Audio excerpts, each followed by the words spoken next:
जय श्री माता जी। हाँ ऋचा। भैया आज भैया आज बहुत अच्छा लगा मेडिटेशन में, पर साथ के साथ विचार भी बहुत आ रहे थे। हम्म। वो तो तो आएंगे ही। ऐसा भी हो रहा था कि मतलब वाइब्रेशंस भी बहुत अच्छे थे शुरू से। ओम का जैसे आपने कराया था, तो सहस्त्रार में ओम गूंज रहा था। और फिर उसके बाद जैसे कि मतलब चेतना वो चादर के रूप में महसूस किया, तो वहां पे भी बहुत अच्छा फील हो रहा था। पर साथ के साथ विचार बहुत ज्यादा चल रहे थे, मतलब मैं समझ नहीं पा रही थी। वाइब्रेशन बहुत अच्छे थे। देखो, विचार कोई जादुई तरीके से नहीं आते। विचारों का एक ही जरिया है विचारों का, हमारा संसार में इन्वॉल्वमेंट।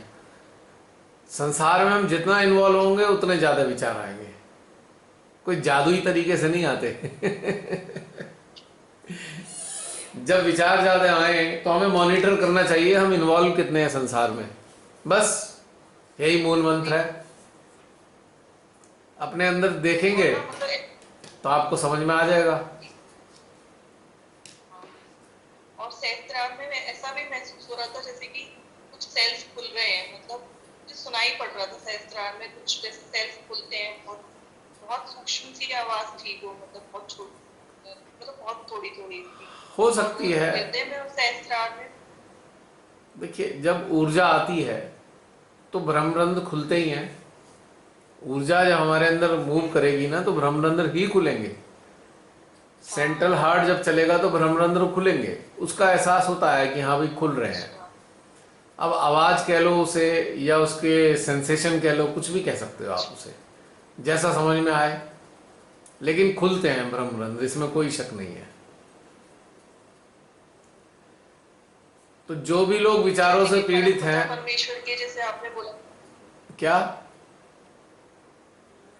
क्या बोला तुमने? हाँ बोलिए भैया, आप क्या कह रहे नहीं, थे? तुम बताओ क्या बोल आप रही थी। क्या बोल रहे थे, आप बोलिए। नहीं, पहले अपना प्रश्न करो ना। जैसे कि आप जैसे कि आपने बोला था ना कि परमपिता परमेश्वर के जैसे अंदर हमें महसूस करना है अपने सूक्ष्म शरीर को, अपनी चेतना को। हम्म। तब भी बहुत तेज, मतलब ऐसा लग रहा था कि ऊर्जा नाच रही है सहस्त्रार पे ना, बहुत तेजी से। जैसे गणों का महसूस हो रहा था, हम्म। मतलब बता नहीं सकती मैं, मतलब इतना अच्छा महसूस हो रहा था। जब जाके थोड़ा सा मतलब अच्छा लगा था विचारों से, मतलब थोड़ा सा आराम मिला था मतलब। देखो, जितने भी लोग विचारों से ग्रसित होते हैं, अपने अंदर झांक के देखें।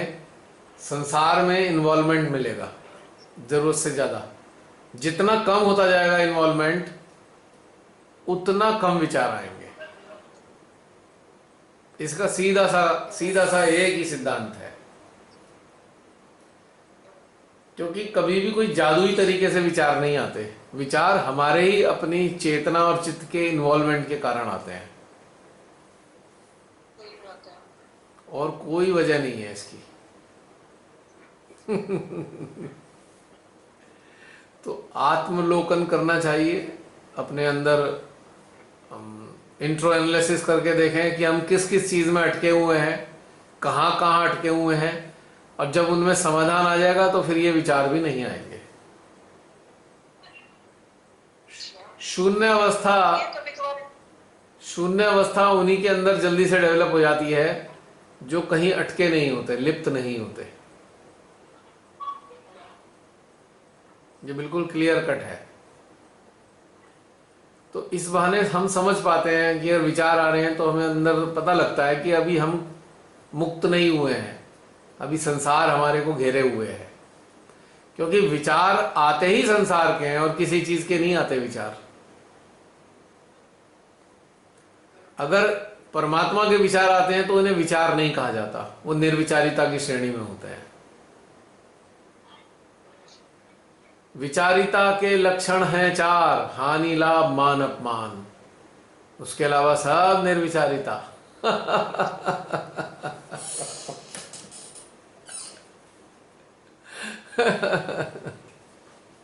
ये जैसे बोला था कि जैसे कोई अपना कोई कुछ कह देता है तो बहुत दुख होता है, पर कभी कभार कोई पराया भी कुछ कह देता है तो भी बहुत दुख होता है। तो ऐसा क्यों होता है समझ में नहीं आता। मतलब कोशिश करते हैं वहां से हटने क्योंकि की, पर हट नहीं पाते हैं। क्योंकि जो पराया है, पराया पराये पे कहीं ना कहीं आपने अपना अधिकार माना हुआ है, कहीं ना कहीं आप पराये को अपना बना चुके हो किसी भी स्तर पे, इसलिए आपकी उसको उसकी बात बुरी लग रही है। अब सड़क पे चलते हुए इंसान की कोई बात बुरी नहीं लगती, कुछ भी कह देता है, ठीक है भाई कह दिया उसने। कहीं ना कहीं जब हम इसे कहते हैं ना कि हमारा है ये, तो वहां से गड़बड़ होती है, भले ही पराया हो या हमारे, हम इसे स्वीकार नहीं करते कि कोई अनजान इंसान सड़क पे चलता हमें कुछ कह गया, तो कहीं ना कहीं हमारे अहम को चोट पहुंचाई उसने, वो अहम के कारण बुरा लगता है। अहम अहम अहंकार है कोई हमारे अंदर, अहंकार दबे उसमें पड़ा हुआ है, उसने अगर कहा तो हमें तुरंत चोट लग गई उस बात पे, इसने क्या कैसे दिया मेरे को, तो ये उस कारण से होता है। भले ही वो कितना ही पराया हो, लेकिन अहंकार के कारण हमें बहुत बुरा लग रहा है। हम ये मान के चलते हैं हमें कोई कुछ नहीं कह सकता। अरे भाई किसी ने कुछ कहा, उसके अंदर जो चला उसने कह दिया, इसका इतना बुरा मानने की क्या जरूरत है, वो उसके अपने विचार थे। परेशानी यह है कि हमने उसकी कही हुई बातों को सत्य क्यों माना, तभी तो बुरा लग रहा है। मान लो उसने हमें कुछ भी कह दिया, हमने उसे सत्य मान लिया, तो हमें उसे सत्य मानने की जरूरत क्या है, इसलिए बुरा लग गया हमें। नहीं, किसी ने हमसे कहा भाई तुम लंगड़े हो, हमें बुरा लग गया। अरे भाई हम लंगड़े हैं तभी तो बुरा लगेगा, हम लंगड़े हैं ही नहीं तो हमें क्यों बुरा लग रहा है? सही बात है। तो ऐसे होता है चक्कर ये। अब जैसे गाड़ी में हम जा रहे हैं, अब गाड़ी को किसी रिक्शा वाले ने हल्के से रगड़ दिया, तो हम एकदम आग बबूला हो गए उसे कुछ कहना शुरू कर देंगे। अब वो तो रिक्शा वाला है, लापरवाह तो है ही, उसे इतनी समझ नहीं है, उसने हमारी गाड़ी पर निशान डाल दिया। हम उससे कहेंगे ध्यान से नहीं चला सकता, वो हमें ही उल्टा कह देगा, आप नहीं देख सकते थे जी। अब हमें यही बात बुरी लग जाएगी, एक छोटा सा अदना सा आदमी, फटीचर सा, उसने हमें कैसे कह दिया, हम तो बहुत महान है। तो हमें इस बात का ही बहुत बुरा लग जाता है। अगर हमारे अंदर ये समाधान हो, अरे भाई ये रिक्शा वाला है, इसकी इतनी समझ है, तो हमें बिल्कुल बुरा नहीं लगेगा, है ना। हम कहेंगे अच्छा इसने, रिक्शा वाले ने हमें कह दिया, अब हम उसे दो थप्पड़ भी मारने की कोशिश करेंगे। तो वो कहीं ना कहीं अहंकार होता है, ईगो। अगर ये समाधान हो, भाई इसकी तो समझ ही इतनी है, ये कुछ भी कह सकता है, गाली भी दे सकता है, तो कुछ खराब नहीं लगेगा कि ठीक है भाई दे दी गाली, से तो इतनी समझ है, इसकी तो परवरिश ही ऐसी हुई है। जो रात दिन पुलिस वालों की गालियां खा खा के तो रिक्शा चला रहा है अपना पेट भरने के लिए, और इतना पहले ही प्रताड़ित है, और उसने उससे अगर ऐसा हो गया, हमने भी उसे कुछ कह दिया, तो बेचारा उल्टा कह सकता है हमें, उल्टा सीधा। और जैसे ही अगर आपको ये समझ आएगी, फिर आपको बुरा नहीं लगेगा बिल्कुल। ये सब सब सूक्ष्म बातें हैं, ये समझ में आ गई। अब समझ आ गया, बहुत हल्का महसूस हो रहा है, आगे चक्कर में भी खिंचाव हो रहे हैं। पता नहीं आपसे बात करके भी सब क्लियर हो जाता है अपने आप, पता नहीं क्या होता है। मेरे से बात करके क्लियर नहीं होता, आपको जब ये समझ आती हैं बातें तब होता है क्लियर। मेरे पास कोई जादू थोड़ी है ना, मेरे पास कुछ है तो श्री माता जी की शक्तियां हैं, कार्य कर रही हैं, लेकिन आपको कोई तथ्य समझ में आ जाता है, बस तथ्य आपको समझ में आया, आपकी समस्या हल हो गई। मैं आपके साथ आपके लिए कुछ नहीं करता हूं, केवल जो मुझे अनुभव होता है वो शेयर करता हूं बस। अगर वो अनुभव आपके काम का होता है तो आपको अच्छा लगता है, तो आपको ऐसा लगता है कि आराम मिल गया बात करने से, बस मेरे पास है क्या। एक खोखले इंसान के पास तो कुछ भी नहीं है, थोड़ा बहुत अनुभव है, थोड़ा बहुत अनुभव है बस। खाली हो जाना चाहिए आपकी तरह से भी, हमें भी पूरी तरह से। मेरी तरह से खाली मत हो ना, तुम्हें नहीं पता मैं कितना फंसा हुआ हूं। श्री माता जी से कहो कि मुझे अपनी तरीके से खाली कर दो, किसी और की तरीके से मत करना। क्या पता मैं बहुत सारी चीजों में उलझाऊं तो तुम भी उलझ जाओगे खाम खा।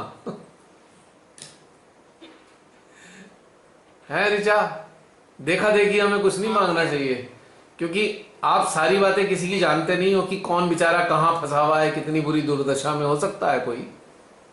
आपने तो भगवान जी से कह दिया, श्री माता जी से, माँ ऐसा बना दो, माँ फिर भी दिल से कहेंगी बेटा सोच ले, नहीं माँ ऐसा ही बना दो। अब मजबूरी में माँ ने बना दिया, फिर आप दुखी हो गए, हाय भगवान अब क्या हो गया, पहले ही अच्छी थी मैं तो। माँ जैसा बनाना चाहे वैसा ठीक है भैया। एग्जैक्टली।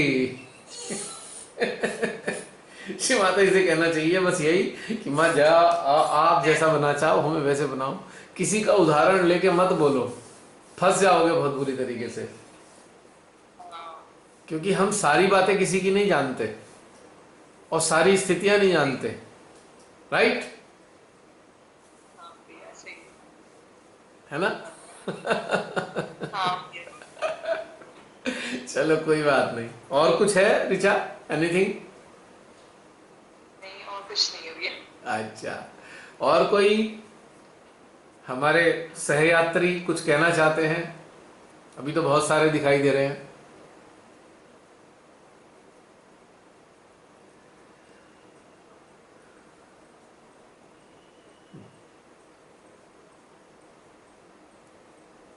कोई और कुछ कहना चाहते हैं? जय श्री माता जी भैया। जय श्री माता जी। अच्छा प्राची बोलो। हाँ भैया, भैया मुझे पूछना था, मतलब एक ऐसे चिंतन मनन के दौरान ना मेरे को ना एक्चुअली क्वेश्चन नहीं आ रहा है वो मतलब मुझे उसकी ऊर्जा याद है, तो मैं कुछ चिंतन मनन कर रही थी, तो फिर अटेंशन बोलो बोलो शायद बोलो। नहीं था। हाँ हाँ फिर ना बोलो बोलो।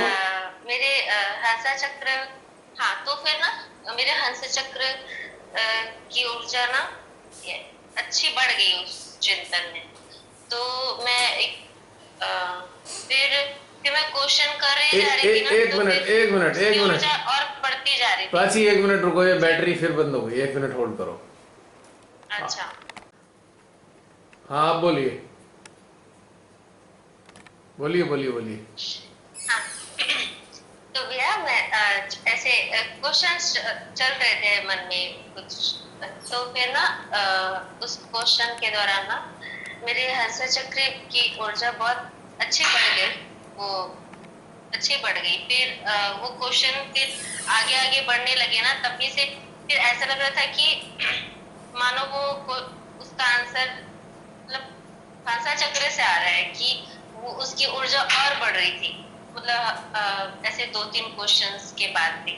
फिर मैं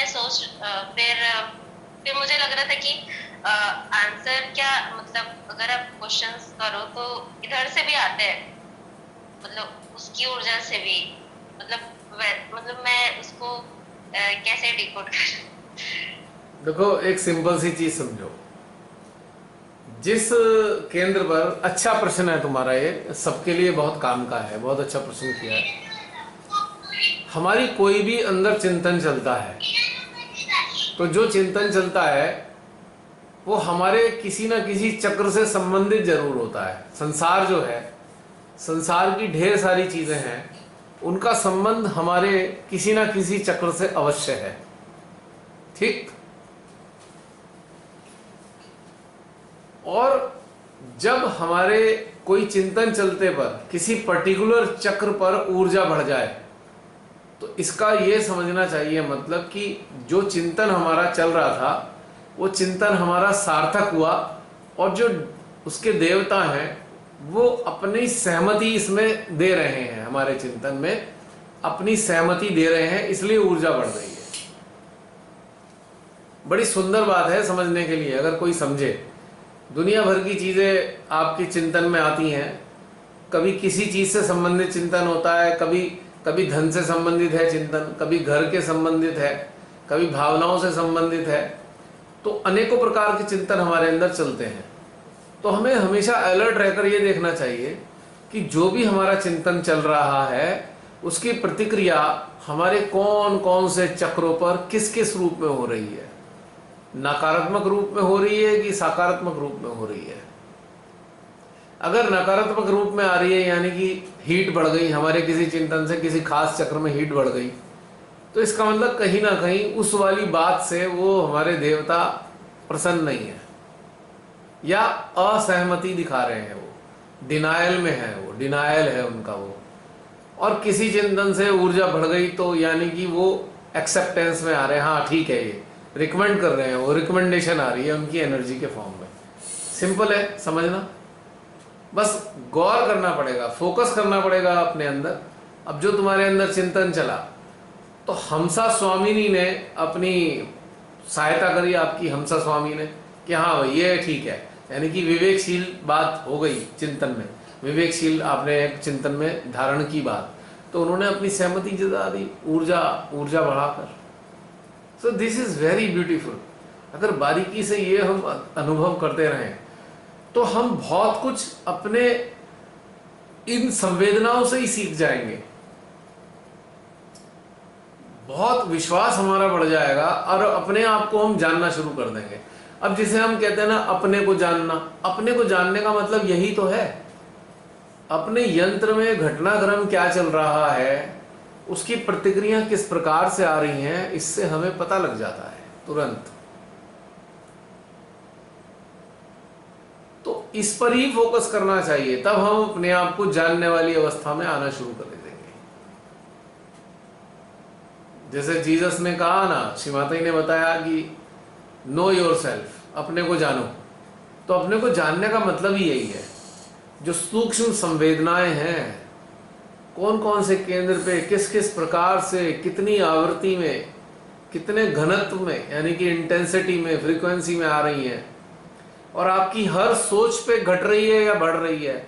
जो भी आप चिंतन कर रहे हो, सोच रहे हो, उस पर घटती है, बढ़ती है, घटती है, बढ़ती है।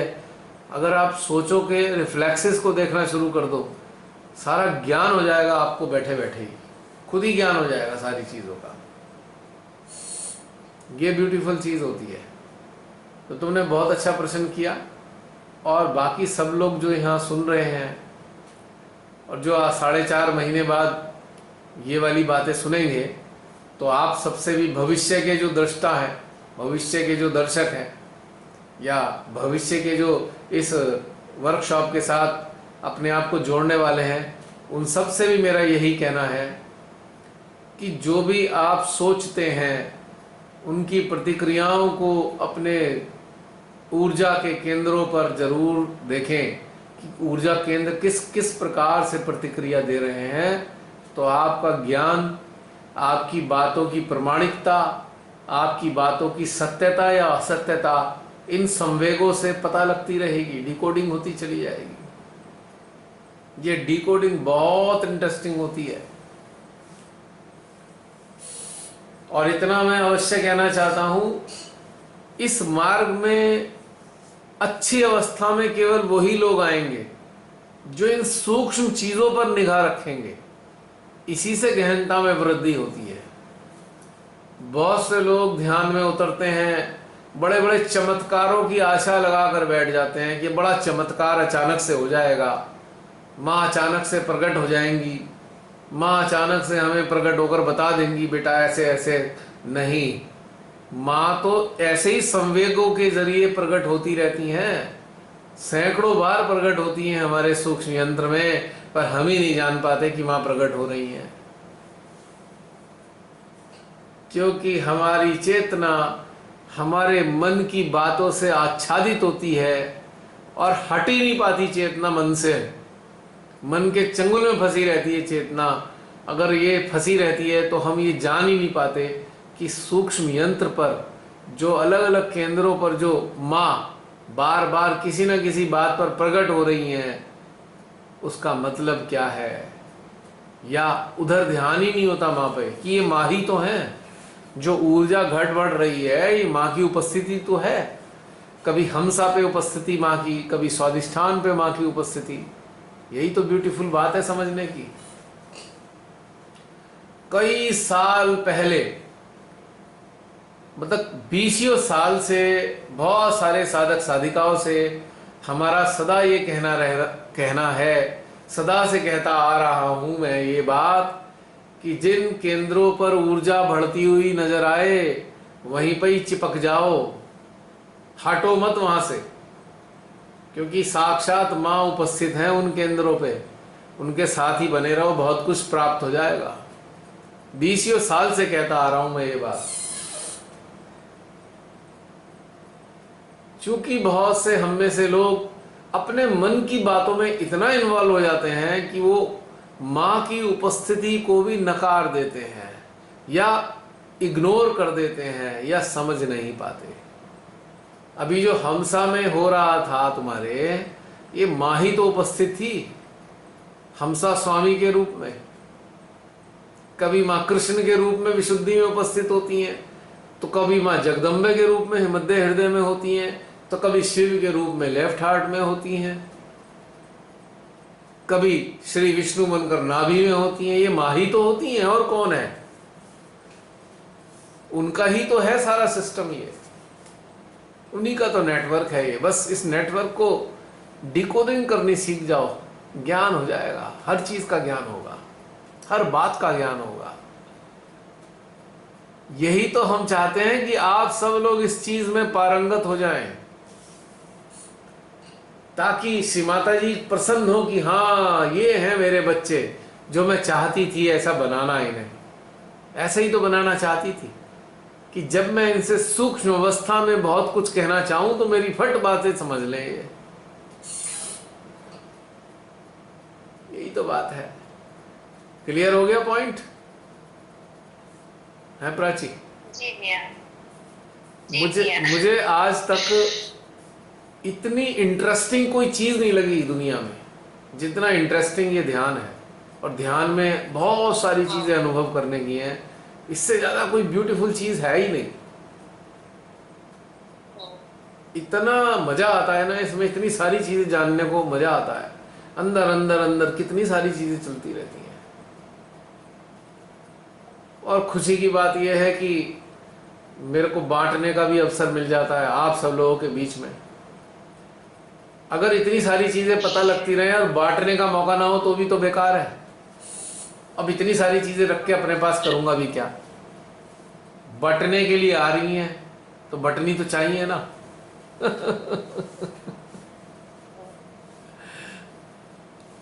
और बताइए। भी अभी मतलब ऐसे भी अभी क्या मुझे लगभग 1 सप्ताह से हंस चक्र में ना मतलब लगभग रह रहे कि ऊर्जा फील ही होती रहती है।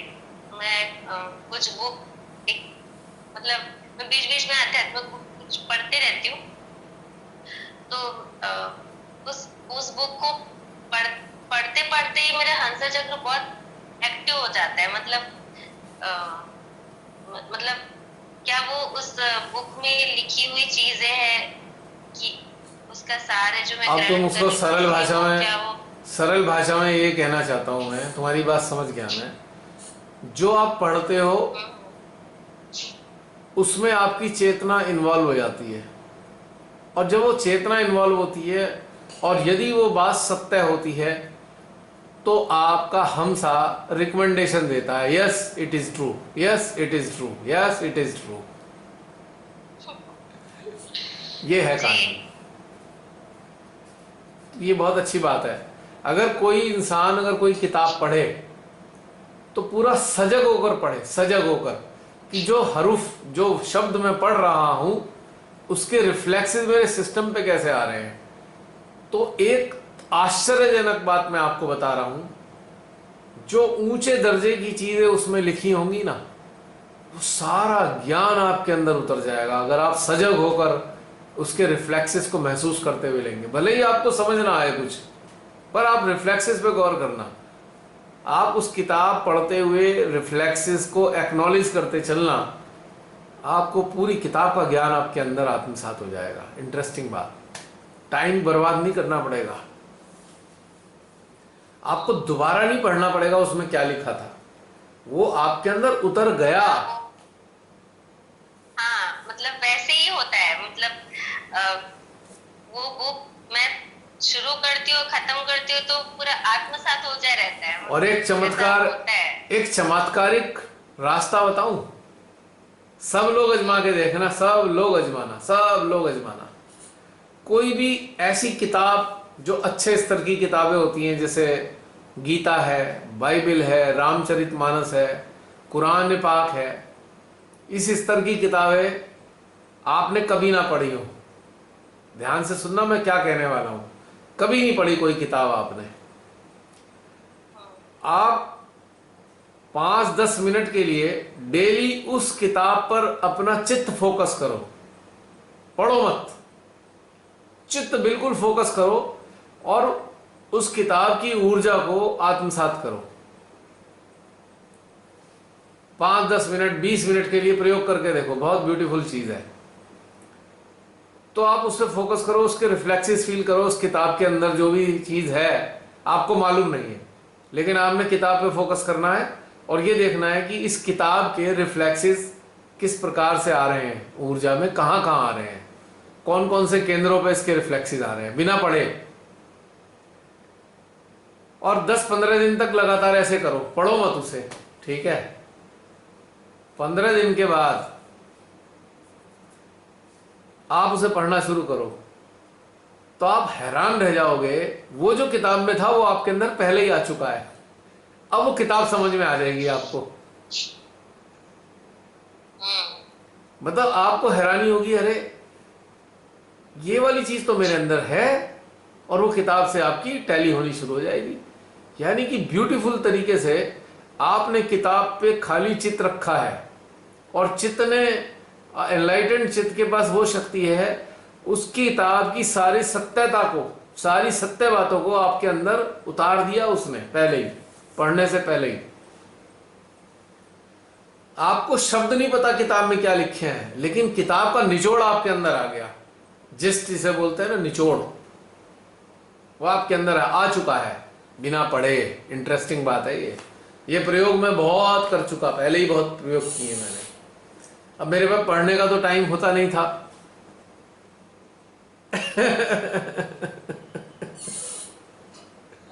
तो ये बहुत बड़ी मजेदार चीज है, करके देखना, प्रयोग करके देखना, आपको बहुत मजा आएगा ये। हाँ, बिल्कुल। मेरे चित्त में एक बुक है जो मैंने कल ही मेरे चित्त उस बुक पे गया, फिर मैंने सोचा कि ये तो मुझे पढ़ना ही है, तो अब मैं नहीं पढ़ूंगी, उस पे 15 दिन, वर्क करूंगी, केवल 15 डेज। और अगर वो किताब में कंटेंट्स गलत होंगे तो आपका दिल ही नहीं करेगा पढ़ने का, आप उसे ऐसे ही फेंक दोगे, नहीं पढ़नी मुझे। उसके अंदर अगर कंटेंट ठीक नहीं है, अगर वो सत्य के विपरीत है, तो आप पढ़ोगे ही नहीं उसे, बिल्कुल भी अंदर से प्रेरणा ही नहीं आएगी पढ़ने की। लेकिन अगर उसमें कंटेंट अच्छे हैं तो आपका जो एनर्जी का एक सर्किट बन जाएगा किताब के और शस्त्रार के और हार्ट के बीच में, सेंट्रल हार्ट, शस्त्रार और किताब के बीच में एक सर्किट फील करोगे एनर्जी का, अगर वो कंटेंट सही है उसके। और उसका सारा तत्व आपके अंदर अपने आप आना शुरू हो जाएगा। शब्द नहीं आएंगे, शब्द नहीं आएंगे, वो कहना क्या चाहती है किताब, वो सब आ जाएगा। ये आज बहुत दिन बाद मैंने एक नई बात बताई है आपको, प्रयोग करके देखो। शुरू में बड़े सारे प्रयोग करता था मैं ऐसे ही, तभी तो मेरे को बहुत सारी चीजें पता लगती चली गई। बहुत प्रयोग किए, सैकड़ों हजारों की संख्या में प्रयोग किए हैं, कई चीजों के प्रयोग।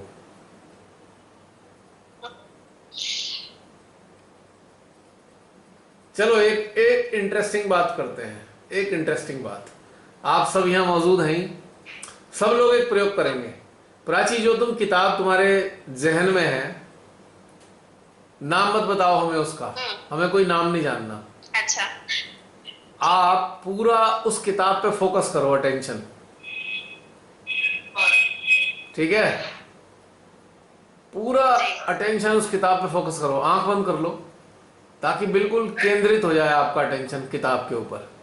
और फोकस करना है शस्त्रार के थ्रू, माइंड से नहीं करना है। आंखें बंद रखो, उस किताब पे अपना पूरा चित्त टिका दो और शस्त्रार को शामिल कर लो। अब ये देखो, पूरा वहां पे पहले टिकाओ 30-40 सेकंड के लिए, पूरा उस किताब के अंदर उतार दो अपना attention. Just insert your attention into that book for 30 seconds।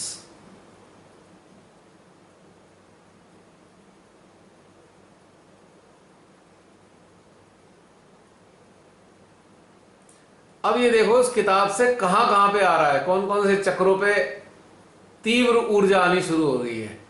और ऊर्जा इतनी तेज आ रही है इस वक्त, सेंट्रल हार्ट, सहस्त्रार, दोनों में तीव्र ऊर्जा आ रही है उस किताब से। यानी कि वो किताब ऐसी है जो माँ आदि शक्ति और माँ जगदम्बा को भी स्वीकार है उसके कंटेंट्स।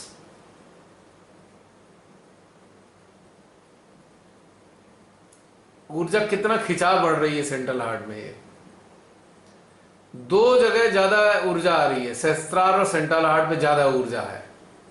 यानी कि वो किताब सत्य पर आधारित है और साथ में सत्य के साथ में उसका जो कंटेंट है वो संसार के कल्याण के लिए भी है।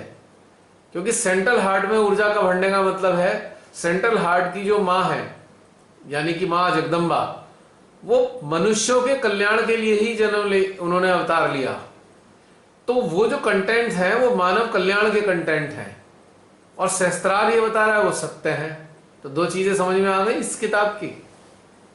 अब वो किताब क्या है मैं नहीं जानता, वो तुम ही जानते हो, पर उसकी ऊर्जा ने ये चीज बता दी। तो प्रैक्टिकल हमने किया। अब कितना सहस्त्रार पे एनर्जी है, यानी कि बिल्कुल परम परम सत्य के ऊपर टिकी हुई है किताब वो। और उस परम सत्य पे टिके होने के कारण उस वाले सत्य से मानव का कल्याण होता है।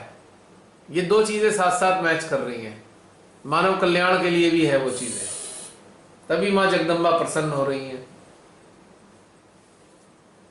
अब मुझे नहीं पता वो कौन सी किताब है, आप तुम ही बता सकते हो ये। अब चलो बता दो वो कौन सी किताब है सबको।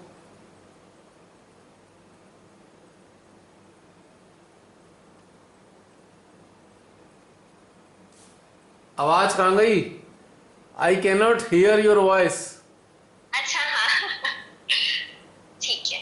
हाँ तो बोलो। उस बुक का नाम है, हाँ उस बुक का नाम है ऋषि चिंतन के सानिध्य में। और ये लिखा है पंडित श्री राम शर्मा आचार्य जी। अच्छा, गायत्री परिवार वालों ने, तभी तो इतनी ऊर्जा आ रही थी। अब देखो जो अब बहुत से हमारे सहजी ना कहेंगे अरे नहीं नहीं नहीं वो आज्ञा चक्र पे हैं, उनकी नहीं किताब पढ़ेंगे। अब बताना, ये ऊर्जा तो कुछ दे रही है सहस्त्रार हृदय के लेवल की, और हमारे सहजी डिस्कार्ड कर देते हैं तो आज्ञा चक्र पे हैं पंडित श्री राम आचार्य। तुमने कुछ नहीं बताया था लेकिन एनर्जी का लेवल देखो, पता लग गया जी। और लगातार ऊर्जा बढ़ती जा रही थी, लगातार ऊर्जा बढ़ती जा रही थी लगातार। पंडित श्री राम आचार्य तो कबीरदास जी के 5वें जन्म माने जाते हैं, 5th incarnation of Shri Kabirdas. अपने जीवन काल में उन्होंने लगभग 2700 पुस्तकें लिखी हैं, बढ़िया वाली मोटी वाली, और वैसे टोटल 3500 पुस्तकें लिखी हैं अपने छोटे से जीवन काल में। उसमें उन्होंने बड़ी बढ़िया चीजें लिखी हुई हैं। उनका एक वाग्मयी पूरा वो है, एक पूरा का पूरा संकलन, उसमें 78 किताबें, 78 बुक्स। ये बड़ी बड़ी किताबें, कम से कम 1.5 फीट की किताब और 1 फीट चौड़ी, मैंने देखी है। वो वाग्मयी वो है उनका पूरा संकलन, उसमें बड़ी विलक्षण चीजें बताई हुई हैं उन्होंने पूरे जीवन काल में लिखा। 3.5-4 घंटे सोते थे बस वो, लेखन लेखन लेखन ही चलता रहा। ध्यान और लेखन उनका यही काम था। और उनकी एक बात बता दूं, बहुत खूबसूरत बात है उनकी। उन्होंने कहा था पढ़ने से अच्छा है कुछ पढ़ने योग्य लिखा जाए। ये उनके ही शब्द हैं। वैसे जितने भी आध्यात्मिक बुक है ना, मैं उन्हीं की पढ़ती हूँ। हाँ तो मतलब ऐसे मुझे मेरे पास, अरे पंडित श्री राम आचार्य जी ने तो पूरी एक पुस्तक है बहुत बड़ी, आदि शक्ति की लीला कथा, पूरा आदि शक्ति के ऊपर है वो किताब। और हमारे अंदर के यंत्र को, कुंडली को, सबको उन्होंने इतने ब्यूटीफुली तरीके से समझाया है, बहुत ही सुंदर तरीके से समझाया है। कुंडली को उन्होंने बोला है सुरथ महाराज, सुरथ महाराज का है कुंडली को उन्होंने। बड़ी गूढ़ किताब है, बड़ी मजेदार है वो। और जो उनकी अखंड ज्योति आती है, पतली सी पत्रिका, उसमें एक चैप्टर जरूर होता है आदिशक्ति की लीला कथाओं का, कहानियों के रूप में उन्होंने समझाया हुआ है सारी चीजें वो। उसके लिए तो मेरे को एक ही गाना, एक गाने की लाइन याद आती है जो लिखते हैं ना आदि शक्ति की लीला कथाएं, तो उसमें तो एक ही गाने की लाइन याद आती है, समझने वाले समझ गए, जो ना समझे वो अनाड़ी है। उनकी किताबें गुण हैं समझने के लिए। पर चलो एक प्रयोग कामयाब हुआ, अभी हमने किताबों का किया। जी। अब देखो उससे ये भी पता लग गया कि उनके जो कंटेंट हैं वो किस लेवल के हैं। सहस्त्रार और सेंट्रल हार्ट के लेवल पे कंटेंट्स थे उनके, और उन्होंने संसार के कल्याण के लिए लिखा है और सत्य लिखा है। जी। तो और भी किसी चीज का आप प्रयोग कर सकते हैं, उनके कंटेंट को भी आत्मसात कर सकते हैं, इसमें कोई शक नहीं है। बहुत मजेदार घटनाक्रम रहा। मुझे उम्मीद है कि बाकी सब लोग जो इसका आनंद ले रहे हैं सबको मजा आया होगा और सबके सिस्टम ने बता दी होगी किताब, यानी कि you can decode any books, कि उसके कंटेंट्स आप दूर से रह के पता लगा सकते हो। अब आप लाइब्रेरी में जाते हो, किताब खोल के पढ़ने की जरूरत नहीं, किताब पे फोकस करो, देखो कंटेंट क्या है, सही है या नहीं। अगर गलत होगी तो हीट आएगी, हृदय में सफोकेशन आने लगेगा। जो किताब उचित नहीं होगी आपका हार्ट सफोकेटेड हो जाएगा, उसे छोड़ दो, जिससे एनर्जी आने लगे उसे पढ़ना शुरू कर दो। कितना आसान हो गया नहीं? अच्छा एक काम करते हैं, आज एक अभी अभी मेरे अंदर आया है, अब हम इसमें ना शब्द इस्तेमाल नहीं करेंगे वरना हमारा वीडियो डिलीट हो जाएगा। जिन जो चल रहा है ना इसके शब्दों को हमें इस्तेमाल नहीं करना है, वरना ये लोग वीडियो डिलीट कर देते हैं, क्योंकि इन्होंने ऐसा सॉफ्टवेयर बनाया है, ये कुछ शब्दों को पकड़ेगा और ये फिर उसको उसमें डाल देगा, अटका देगा वीडियो ये। चलो एक काम करते हैं, ये जो तरल दवाई है इसके ऊपर फोकस करते हैं, और इस तरल दवाई का रिएक्शन यानी कि प्रतिक्रिया हमारे कौन कौन से सिस्टम पे कैसी आ रही है। सभी लोग इस प्रचलित तरल दवाई पे अपना अटेंशन डालेंगे और देखेंगे इस तरल दवाई की हकीकत क्या है, या आपको कहां कहां पे क्या क्या अनुभव दे रही है, प्रतिक्रिया कैसे दे रही है ये आपके सिस्टम में।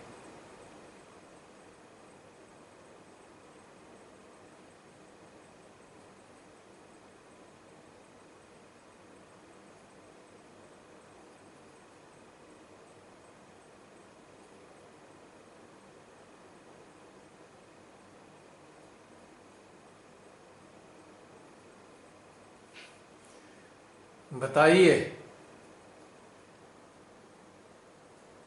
आए रिफ्लेक्सेस कैसे आए इस तरल दवाई के? जी। चलो तुम बताओ पहले। भैया मेरे तो लेफ्ट हार्ट और लेफ्ट स्वादिष्ठान पे पकड़ आ रहे हैं। जानते हो मुझे क्या हुआ? इतनी अच्छी एनर्जी तो पूरी सहस्त्रार इधर की चली गई मतलब और गर्मी पैदा हो गई अंदर, गर्मी। मुझे सफोकेशन फील हुआ हार्ट में, इतना सफोकेशन और विशुद्धि में भी सफोकेशन। गर्मी आ गई, सहस्त्रार गर्म हो गया। हाँ। सहस्त्रार गर्म हो गया, हार्ट में घुटन होने लगी और पूरी बॉडी में गर्म होगी, शरीर गर्म हो गया पूरा का पूरा, यानी कि सारे यंत्र के लिए। इसका मतलब है पूरे सूक्ष्म यंत्र के जितने भी चक्र हैं उनके विरोध में है सारी चीजें। ये कितनी हानिकारक चीज है ये देख लिया आपने। तो आप समझ लीजिए, अब इसकी हम ज्यादा बातें नहीं करते, लेकिन आप समझ लीजिए कि कैसी स्थिति है। गर्म हो गया पूरा शरीर, Vishuddhi, central heart, left heart, right heart, Sahasrara, सब गर्म, हीट बढ़ गई। जरा चित्त डालने से इतनी हीट बढ़ गई और शरीर में चली गई तो क्या होगा सोच लीजिए। एनीवे, सबकी फिर भी मर्जी है। अब उनकी मर्जी है प्राची। जो इस गर्मी का आनंद लेना चाहते हैं ले, हमें क्या दिक्कत है। यानी कि पूरे जो सूक्ष्म यंत्र है हमारा, इसके 21 चक्र हैं। 21 के 21 चक्रों से हमारे शरीर के कितने सारे अंग जुड़े हुए हैं, यानी कि ये जो है सारे ही अंगों के लिए हानिकारक है। इंटरेस्टिंग बात ये है, पूरा शरीर के यंत्र में पूरी गर्माहट बढ़ गई। अब सेंट्रल हार्ट तक में पेन हो रहा है, इस वक्त पेन आने शुरू हो गया सेंट्रल हार्ट में। माँ जगदम्बा भी पीड़ित है इस बात से, ये पेन दे रही है। तो ये समझने की बात है कि हमने चलो अभी छोटा सा प्रयोग किया, ये अच्छा रहा। अगर सूक्ष्म स्तर पे देखें तो आपको समझ में आ गई इसकी कहानी। प्राची के अलावा और बताइए, प्राची ने तो अपनी बात रख दी, और बहुत सारे लोग हैं।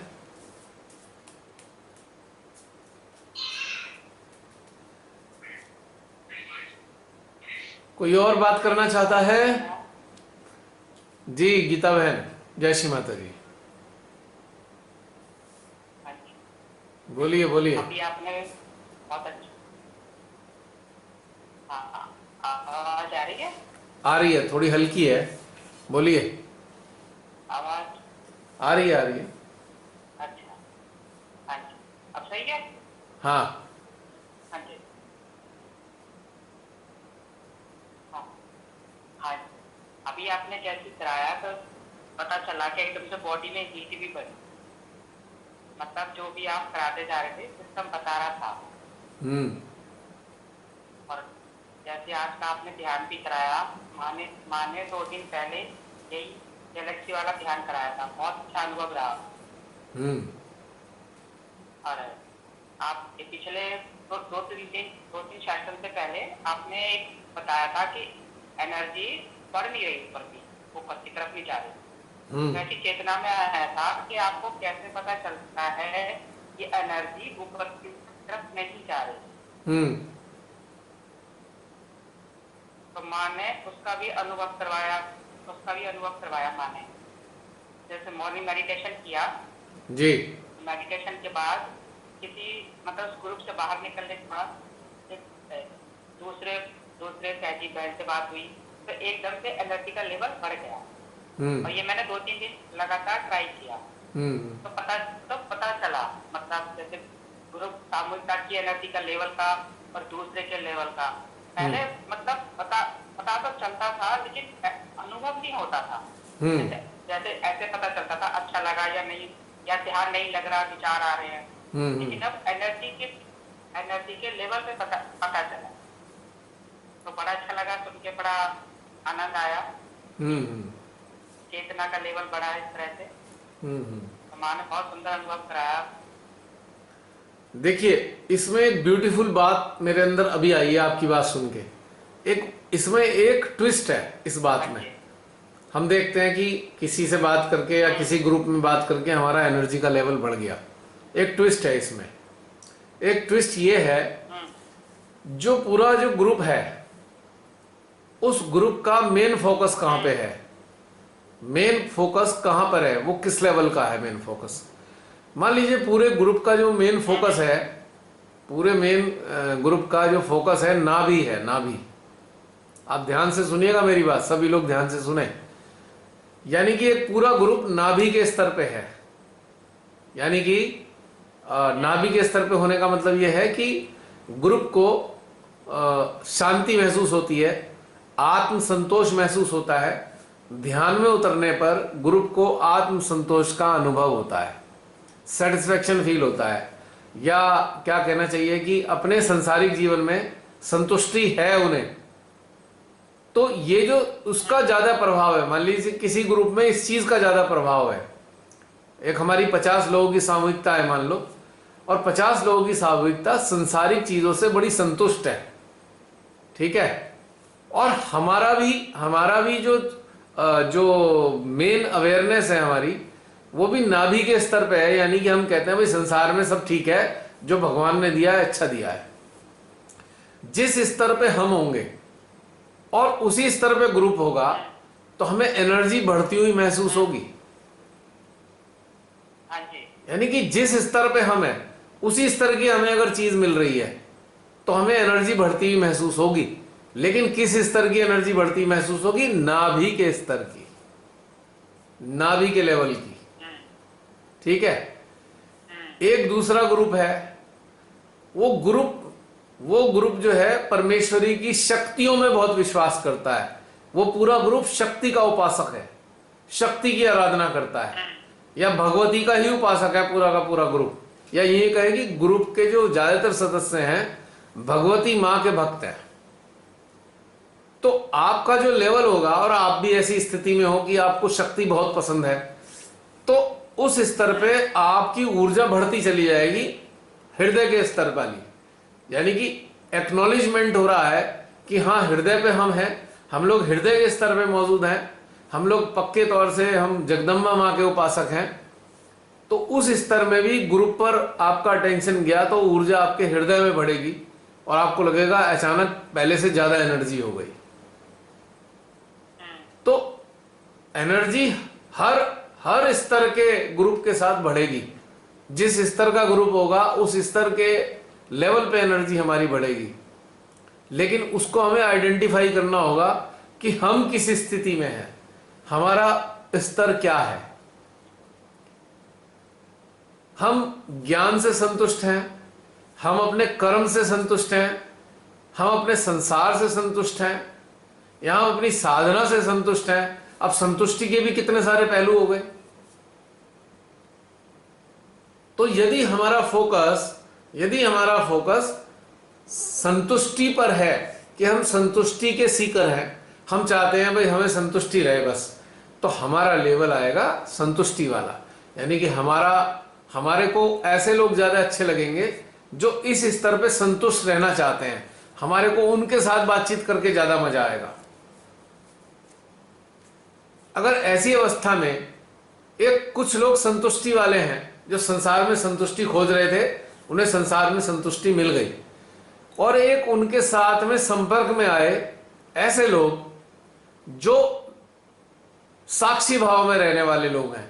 एक ऐसा ग्रुप है जो साक्षी भाव में रहता है।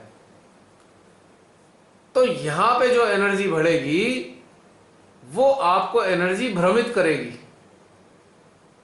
यहां पे एनर्जी बढ़ने में कमी आएगी। जबकि दोनों अच्छे स्तर पे हैं, एक संतुष्टि वाले स्तर पे, एक साक्षी भाव में रहने वाला है, पर यहां पे एनर्जी उतनी नहीं बढ़ेगी जितनी संतुष्टि वाले ग्रुप वालों के साथ बढ़ेगी। पॉइंट समझ रहे हैं आप मेरी बात का? कोशिश कर रही हो समझने की। थोड़ी सी सरल भी है और कठिन भी है। जैसे हम सब साधकों का एक लेवल है कि हम चाहते क्या हैं ध्यान से, मतलब हमें ध्यान से क्या चाहिए या हम ध्यान में पाना क्या चाहते हैं। तो जैसा जो हम पाना चाहते हैं, हमारे संपर्क में वैसे ही लोग अपने आप जुड़ेंगे, हमारा ग्रुप वैसा ही बनेगा, और हमें उस ग्रुप में बहुत मजा आएगा, और हमें उस ग्रुप में बहुत संतुष्टि मिलेगी और बहुत ऊर्जा बढ़ती हुई महसूस होगी। जिस स्तर पे हम हैं, अगर दूसरे वाला स्थान भी उसी स्तर पे है तो हमारी ऊर्जा मल्टीप्लाई हो जाएगी। लेकिन यदि हम नाभि के स्तर पे हैं और कोई विशुद्धि के स्तर वाला मिल गया तो इस कंडीशन में ऊर्जा बढ़ेगी नहीं, वैसी ही समान रहेगी जैसी हमारी है। जबकि हमसे अच्छे स्तर वाला मिल रहा है हमें, लेकिन हमारी व्यक्तिगत जो हमारे को जो रिफ्लेक्सेस आएंगे हमारी समान ऊर्जा के होंगे, वहां बढ़ेगी नहीं, क्योंकि यहां पर थोड़ा सा अंतर आ गया है लेवल का। और ज्यादातर साधक साधिकाओं के साथ ये होता है, बहुत सारी जगह जाते हैं, सेमिनार्स वगैरह में जाते हैं, समझने पड़ेंगे, सेमिनार्स में जाते हैं, बहुत तरीके के लोग मिलते हैं। कुछ लोगों के साथ तो बहुत अच्छा लगने लगता है, बड़ा मजा आता है, और कुछ लोगों के साथ हमें असुविधा महसूस होती है। जबकि जिनके साथ असुविधा हो रही है उनका स्तर हमसे काफी ऊंचा हो सकता है, क्योंकि हमारी आत्मसात करने की क्षमता, उस ऊर्जा को आत्मसात करने की क्षमता विकसित नहीं हुई, तो इसलिए हमें मजा नहीं आ रहा उनके साथ में। जबकि हमसे अच्छे स्तर के हैं वो लोग, या ग्रुप अच्छे स्तर का है, तो उसे ग्रुप में मजा नहीं आएगा। ग्रुप में किसको मजा आएगा? कहां पे? जो उसके अपने स्तर का ग्रुप होगा, या उस जहां पे वो स्तर है उस स्तर से आगे बढ़ने में मदद कर रहा होगा, उस वाले ग्रुप में मजा आएगा साधक साधिकाओं को। ये एक ट्विस्ट है इसमें, अच्छा लगने में। आपकी बात से मुझे अचानक से अंदर से आया कि इस बात पे हम थोड़ा सा बातचीत करें। नहीं, अच्छी बात है ना। मैं तो एनर्जी पे खुश हो रही थी, आपने और बारीकियां बताई हैं। एग्जैक्टली थोड़ा सा और विचार करें। और जहां से आपको अच्छा लग रहा है जिस ग्रुप में, आप उसके रिफ्लेक्सेस देखिए, आपके कौन कौन से चक्रों पे आ रहे हैं और किस में ज्यादा आ रहे हैं, किस चक्र पे ज्यादा आ रहे हैं। यानी कि जिस चक्र पे ज्यादा होंगे वो उस ग्रुप का लेवल होगा। हाँ, नहीं, ये तो आभास है। जैसे इस ग्रुप में है, जैसे और दूसरी सामूहिकता में है, उसमें एनर्जी का लेवल कम हो जाता है। हाँ, तो ये मैं बताना चाह रही हूँ, मतलब अब मुझे महसूस हो रहा है, पहले महसूस नहीं होता था। बिल्कुल बिल्कुल। अब बिल्कुल क्लियर महसूस हो जाता है। हाँ, उसमें पर सिस्टम बताने लग जाता उसमें है। ये सहस्त्रार से ऊपर ही नहीं जाती। बस इसमें एक पहलू बहुत इंटरेस्टिंग है, बहुत ही सूक्ष्म पहलू है कि जिस स्तर पे हम हैं, यदि उसी स्तर का ग्रुप मिलेगा तो हमें ऊर्जा ज्यादा बढ़ती हुई महसूस होगी, क्योंकि हमारे ही अपने स्तर का आ गया। जैसे कि हमें, हाँ जी, मान लीजिए हमें जो है ताश खेलने का शौक है, कार्ड्स खेलने का शौक है, और कुछ लोग, हम एक बारात में गए या शादी के फंक्शन में गए 3-4 दिन के लिए, और कुछ लोग हमें ताश खेलने के शौकीन मिल गए, तो हमारी कंपनी बड़ी अच्छी जमेगी। ताश खेलने वालों के साथ हमारे 2 दिन यूं ही कट जाएंगे। हम कहेंगे भाई वहां गए थे, हमें तो बड़ा मजा आया, क्योंकि हमें अपने मतलब का ग्रुप मिल गया। लेकिन उन्हीं में कुछ लोग ऐसे होंगे, ताश खेलने वाले नहीं होंगे, वो गोल्फ खेलने वाले होंगे, गोल्फ खेलने वाले होंगे। हम कहेंगे बोर हो गए भाई, मजा नहीं आ रहा। गोल्फ खेलने वाले लोगों का और ताश खेलने वाले लोगों का कॉम्बिनेशन नहीं बन रहा।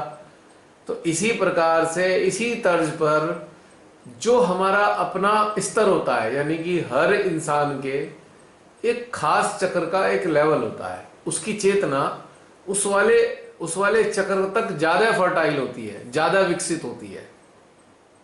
मैंने भी बताया ना, कोई शक्ति के उपासक हैं तो उनका हृदय चक्र, सेंट्रल हार्ट चक्र बहुत अच्छी कंडीशन में होगा। कोई संसार में संतुष्ट रहते हैं, बिल्कुल सेटिस्फाइड है संसार से, तो उनका नाभि चक्र ज्यादा संतुष्ट होगा, ज्यादा अच्छी कंडीशन में होगा। मान लीजिए मेरा नाभि चक्र बहुत अच्छा है, और मुझे अगर नाभि चक्र अच्छे वाले लोग मिलेंगे तो मेरा एनर्जी लेवल बहुत बढ़ जाएगा, बहुत बढ़ जाएगा पहले से ज्यादा। मैं कहूँगा हाँ भाई, मेरे को अब बहुत अच्छे लोग मिल गए हैं और बड़ी अच्छी इनकी स्थिति है। पर मुझे ये गौर करना पड़ेगा कि मैं कहाँ पर स्टैंड करता हूँ, मैं कौन से स्तर पर मौजूद हूँ। ये इसमें बारीक बात थी जो मैंने आपको बताई। हाँ जी, आपकी बात से मेरे को ये वाली चीज आ गई। अच्छी बात है ना। मैं पिछली बार भी शेयर करने की सोच रही थी, फिर रह गई, क्योंकि पिछली बार जो आत्मा का जो सेशन हुआ था ना, मतलब चाह के भी मैं ऊपर नहीं जा पा रही सुनने में। अपने आप ही, मतलब ना तो मेरी चेतना मेरे कंट्रोल में थी, ना मेरा सूक्ष्म शरीर, अपने आप ही सारा वर्क चल रहा था और मैं देख रही थी। अब ऐसी स्थिति हो गई है ना, तो मतलब जैसे ना शून्य में रहते, ना संसार में, ध्यान में भी है और नहीं भी, मतलब ना विचार आते, ना ध्यान लगता। चलो, ये ट्रांजिटरी ये होता है एक तरीके की, जैसे कि कई बार आपने बताया था कि जैसे कि 2 सीढ़ियां होती है ना, एक तो पैर हमारा नीचे वाली सीढ़ी पे, एक ऊपर वाली। तो ऐसी वाली अवस्था होती है ना, जब ये बदलती रहती है हमारी अवस्थाएं। तो कई बार ऐसी अवस्था होती है ना, हम नीचे खड़े होते ना ऊपर खड़े होते, पर पांव दोनों जगह हैं अलग अलग। तो ऐसे ही हमारे ध्यान में ना, जब अवस्थाएं बदल रही होती हैं, जब हमारे ध्यान का लेवल चेंज हो रहा होता है, तो बीच में एक ऐसा पॉज पीरियड होता है कि दोनों ही जगह हम होते हैं, पर दोनों ही जगह कहीं नहीं होते। अब एक पांव मेरा नीचे वाली सीढ़ी पे, एक पांव ऊपर वाली पे, तो मैं क्या बोलूंगा, मैं कौन सी सीढ़ी पे खड़ा हूं? मैं बता नहीं सकता ना मैं कौन सी सीढ़ी पे खड़ा हूं, क्योंकि पैर तो दोनों सीढ़ियों पे है। तो वो बीच वाला पॉज वाला स्टेट है। थोड़े समय बाद वो आगे वाली सीढ़ी पे चले जाके खड़े हो जाएंगे, तो हम कहेंगे अब हम यहाँ पे हैं। ये ध्यान में घटित होती रहती है। अपने अपने समय पे आता है। ये अच्छी बात है, it is a very good sign. अच्छा। आप ध्यान में भी नहीं हो पर आप संसार में भी नहीं हो, तो वैसे तो अच्छी चीज है ना, ये कम से कम संसार में तो नहीं अटके हुए ना। हाँ जी। अब अगले चरण के लिए तैयारी चल रही है तो होती रहेगी धीरे नहीं, धीरे। संसार में तो नहीं अटके। तो वही तो मैं कह रहा हूं कि अगले चरण की तैयारी हो रही है, तो अगले चरण में प्रवेश करने के लिए आप उससे पहले का घटनाक्रम चल रहा है, बस ये ऐसे समझ लीजिए। तो हमको इस स्तर पे सूक्ष्मता से डिटेक्ट करना पड़ेगा कि हम जिस स्थान पर हैं या जिन लोगों के बीच में हैं, उनके रिफ्लेक्सेस हमारे कौन से चक्र में सबसे ज्यादा आ रहे हैं। तो वो उस सामूहिकता का या वो उस ग्रुप का एक लेवल होगा, आपको तत्क्षण पता लग जाएगा। नहीं, पता तो चलता है भैया। हाँ, यंत्र बता देता है कहाँ पे है, कैसे है, एक एक चक्र पे सब कुछ पता चलता है। उसी स्तर की ऊर्जा, उसी स्तर की ऊर्जा आपको महसूस है, होगी। तो सब पता चलता है। मतलब उसमें कहने का मतलब यह है कि जिस स्तर का ग्रुप होगा उस स्तर से संबंधित चक्र पर और चक्रों के मुकाबले ज्यादा ऊर्जा होगी। इससे वेरीफाई हो जाएगा कि हम किस स्तर की सामूहिकता में बैठे हैं। ये इसमें सूक्ष्म बात है और इसे जानने में मजा आता है, बहुत सारी चीजें पता लग जाती हैं अपने आप ही। हाँ जी, पता चल रही है। जैसे आपने भी बताई बारीकियां, तो और इसमें भी चिंतन थोड़ा सा चलेगा और अच्छे से समझ में आ जाएगा। हाँ बिल्कुल बिल्कुल बिल्कुल। क्योंकि जो शब्द होते हैं ना बहन, किसी मान लो मैंने बड़े अच्छे अच्छे शब्द बोल दिए, शब्द तो मैं पढ़ सकता हूं कहीं भी, माँ के बहुत सारे शब्द मैंने रटे हुए हैं मान लो, और मैंने वो शब्द आपको बोल दिए, पर मैं उन शब्दों वाली अवस्था में हूं नहीं। आपको शब्द तो बहुत अच्छे सुनने में लगेंगे पर मेरी अवस्था उन शब्दों के स्तर की है नहीं, तो वो चीज आपको बताएगी एनर्जी, ऊर्जा का स्तर। हाँ जी। मेरा सिस्टम आपके सिस्टम पे रिफ्लेक्ट होगा, तब आपको पता लगेगा कि ये भाई शब्द तो बड़े ऊंचे ऊंचे बोल रहा है पर है नहीं यहां पे।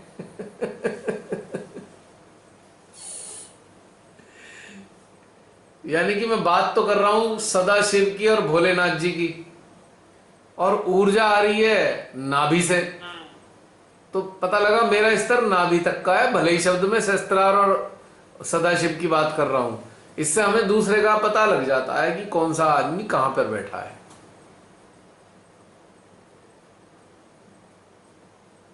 हाँ, ये तो पता चलता है भैया। है ना?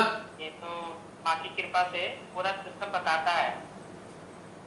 हाँ जी, तो ये तो पूरा क्लियर पता चलता है। हाँ, तो इसलिए हमें क्या करना चाहिए, अपने आप से भी ईमानदार होना चाहिए।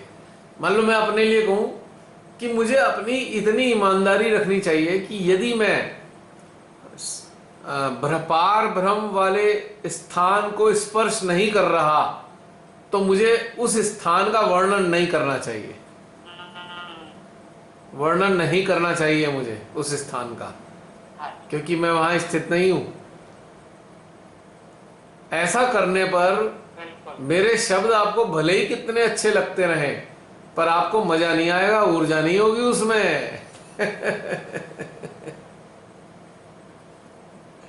हाँ जी। ये इसमें बारीक बात है। तो सुनने वालों को और ध्यान में, जैसे ध्यान में जुड़े हम, मजा नहीं आने का, क्योंकि मैं तो हूं नहीं वहां पे, पर मैं तो वहां की बात कर रहा हूं जहां हूं नहीं, और जहां हूं और वहां की बात कर रहा हूं तो वहीं पे आपको अनुभव होगा।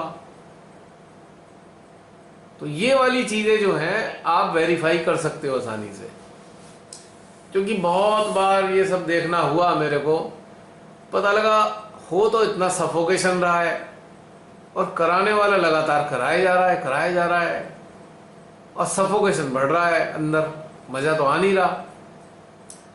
तो साफ पता लग रहा था कि जो कराया जा रहा है वो मानसिक स्तर पे ही चल रहा है, रट्टा मारा हुआ है वैसा का वैसे ही। अब कई जगह जाते थे तो वहां पे ना एक सेट प्रोग्राम बना रखा है कुछ लोगों ने डीप मेडिटेशन के नाम पे हर बार वही वाली चीज चलाएंगे, हर बार वही चीज। एक बार अटेंड किया तो थोड़ी देर बाद अंदर घुटन होने लगी, भाई ये तो मामला मजा नहीं आ रहा, क्योंकि वो सारा आज्ञा चक्र से प्रसारण हो रहा है, तो हृदय में तो अच्छा लगेगा ही नहीं। तो उन्होंने पूरा सेट कर रखा है। हमारे सेंटर में भी एक बार हुआ था लॉकडाउन से पहले, 100 बार वो साहब 100 बार वही वाली चीज कराते हैं, एक बार भी बदलते नहीं है, हर बार वही की वही चीज, हर बार वही की वही चीज। तो मैं सोचूं भाई इसमें मेडिटेशन में कैसे मजा आ सकता है भला। हाँ जी, रट्टा ही मार रखा है, शब्द दर शब्द बिल्कुल वही होंगे, मतलब शब्दों की फ्रीक्वेंसी में भी कोई अंतर नहीं, वही चुने हुए शब्द होंगे, वैसा का वैसे ही होगा पूरा। तो कोई ध्यान नहीं है वो, दैट इज नॉट मेडिटेशन। नाम उसे भले ही कुछ भी दे दो, दैट इज नॉट मेडिटेशन। हाँ बहन बताइए। और होके आते हैं ना सारे, मेडिटेशन सीखने को मिलेगा। हाँ जी, मिलता वहाँ वही वही पुराना सब कुछ वही होता है। हाँ मैं कह रही हूँ, मैं नाम तो रख लेते हैं डीप मेडिटेशन, लेकिन वो सिखाते वही पुराना ही है। हाँ वही का वही चला जा रहा है। एक ये तो वही बात हो गई कि भाई डीप मेडिटेशन के नाम पे आप जोहड़ में उतर जाओ, जोहड़ में, और कह दो सागर है ये। अब जोहड़ में तो वैसा का वैसा ही मिलेगा, सागर तो बदलता रहता है अंदर से, लेकिन जोहड़ वैसा ही रहता है। उनमें गांव में एक तालाब सा बन जाता है जोहड़, जिसमें भैंस नहाती हैं। उसमें जब भी उसमें उतरोगे बस वही वाली चीजें मिलेंगी जो पहले मिली थी। लेकिन सागर की विशेषता ये होती है कि जब भी उतरोगे हर बार नई चीज मिलेगी, कुछ चीजें नई जरूर होंगी सागर में, और जोड़ में हर बार वही चीज मिलेगी। वैसे ही कीचड़ होगा, बस इतना हो सकता है कुछ लोगों ने पत्थर वत्थर फेंक दिए, 2-4 पत्थर और मिल जाए, लेकिन वैसे ही कीचड़ होगा, गहराई भी उतनी होगी, ना तो उसकी गहराई बढ़ेगी, ना कीचड़ बदलेगा, ना बदबू चेंज होगी। लेकिन सागर क्या है, सागर में उतरोगे तो पता लगा बहुत सारी चीजें हर बार आपको नई दिखेंगी, नए प्रकार के जीव मिलेंगे, नई प्रकार की मछलियां घूमती मिलेंगी, बहुत सारी चीजें बदल जाती है सागर में। और उस सागर के नीचे कई, बहता रहता है। हाँ सागर के नीचे कई नदियां बहती हैं, नदियां अलग अलग तापमान वाली नदियां होती हैं। तो सागर में नदियां अलग अलग तापमान की बहती हैं, बड़ा मजा आता है ये समझने में। तो सागर सागर है, जोड़ जोड़ है। अब जोड़ में बदबू आती है, सागर में बदबू नहीं आती है, आपने देखा होगा। आप कितनी बार चाहे सागर के किनारे कितना ही कूड़ा पड़ा हो, लेकिन सागर बदबू नहीं देता है, लेकिन जोड़ बदबू देता है हमेशा। सही बात। तो यहाँ पे जोड़ क्या हो गया, जोड़ जिसे मैं कह रहा हूं यहाँ हो गया मन। जो मन से हो रहा है ध्यान, वो सब जोड़ वाला मामला है, बदबू आती है, यानी कि मजा नहीं आता उसमें। और जो सागर वाला है यानी कि हृदय वाला, हृदय वाले में मजा आएगा हर बार, कभी भी सफोकेशन नहीं होगा, उलझन नहीं होगी। ये पहचान है, ये पहचान है जोड़ की और सागर की। है बहन?